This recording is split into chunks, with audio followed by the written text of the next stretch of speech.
ഞാനിന്ന് പത്രത്തിൽ വായിച്ചു മണിയമ്പിള്ള രാജുവിൻ്റെ കാറ് ഒരു ബൈക്കിലിടിച്ചു എന്നാണ് ഞാൻ വായിച്ചത്. അപ്പോൾ അത് വായിച്ചപ്പോൾ തന്നെ നമ്മൾക്ക് സ്വാഭാവികമായി മണിയമ്പിള്ള രാജുവിനോടായിരിക്കും ദേഷ്യം തോന്നാറ്. കാരണം അദ്ദേഹം ഒരു ഫിലിം സ്റ്റാറാണ്. ഞാൻ അദ്ദേഹത്തെ സപ്പോർട്ട് ചെയ്ത് പറയുമൊന്നുമല്ല. സത്യം എന്താണ് നമ്മൾ കണ്ണിൽ കണ്ട കാര്യമാണ് പറയുന്നത്. ഞാൻ അത് മാത്രമല്ല, അതെൻ്റെ അഭിപ്രായമാണ്, എൻ്റെ വ്യക്തിപരമായ അഭിപ്രായമാണ് ഞാൻ പറയുന്നത്.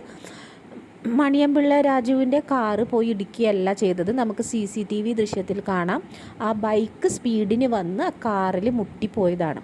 അപ്പോൾ ഇന്ന് TV-യിൽ കാണുന്നുണ്ടായി. ആ ബൈക്ക് മുട്ടിയ ആ ചെക്കൻ പറയുന്നു അവനെ ബൈക്ക് വലിച്ചിഴച്ച് കൊണ്ടുപോയി എന്നാണ്. എന്തിനിങ്ങനെ നുണ പറയണം? നമ്മൾക്ക് ഇന്നത്തെ കാലത്ത് നമുക്ക് ഇങ്ങനത്തെ കാര്യങ്ങൾ നുണ പറയാൻ പറ്റില്ല. കാരണം CCTV ഉണ്ട്. അപ്പോൾ ആ കുട്ടി അത് ചെറിയൊരു പയ്യനാണ് ഈ നുണ പറയുന്നതെന്ന് വെച്ച് കഴിഞ്ഞാൽ നമുക്ക് അത് കാണുമ്പോൾ തന്നെ അയ്യോ ഈ ചെക്കൻ എന്താണ്, ഈ ചെറിയ ചെക്കനല്ലേ, അവൻ എന്തിനാണ് ഇങ്ങനെ നുണ പറയുന്നത്? കാരണം CCTV-യിലെല്ലാം വ്യക്തമായിട്ട് കാണാം മണിയമ്പിള്ള രാജു എല്ലാ ട്രാഫിക് റൂളും ഫോളോ ചെയ്തിട്ടാണ് ആ കാർ എടുക്കുന്നത്.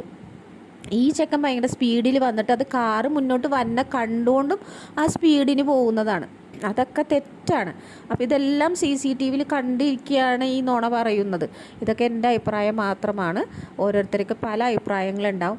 പിന്നെ നമ്മളെ കേരളത്തിൽ പൊതുവേ കാണുന്ന ഒരു ആചാരമാണ്, ഇങ്ങനെ എന്തെങ്കിലുമൊക്കെ സംഭവിച്ച് കഴിയുമ്പോൾ അവിടെ എന്തെങ്കിലും കാര്യങ്ങൾ കുറച്ച് നേരത്തേക്ക് ടെമ്പററി ആയിട്ട് എന്തെങ്കിലും സൗകര്യങ്ങൾ ഒരുക്കി വെക്കും. അത് കഴിഞ്ഞാൽ പിന്നെ അതൊക്കെ തീർന്നു. അപ്പോൾ ഇപ്പോൾ ഒരു ട്രാഫിക് പോലീസ് വന്ന് അവിടെ ഉണ്ട്. ഇത്രയും നാളില്ലാത്തൊരു ട്രാഫിക് പോലീസാണ് ഇപ്പോൾ വന്നേക്കുന്നത്. അത് ഒരാഴ്ചത്തേക്ക് ഉണ്ടാവും. പിന്നെ ഈ ന്യൂസൊക്കെ ഒന്ന് മറന്നു പോകുമ്പോൾ ട്രാഫിക് പോലീസും പോകും. അപ്പോൾ ഇങ്ങനത്തെ രീതിയാണ് നമ്മളെ കേരളത്തിൽ പൊതുവേ ഉള്ളത്.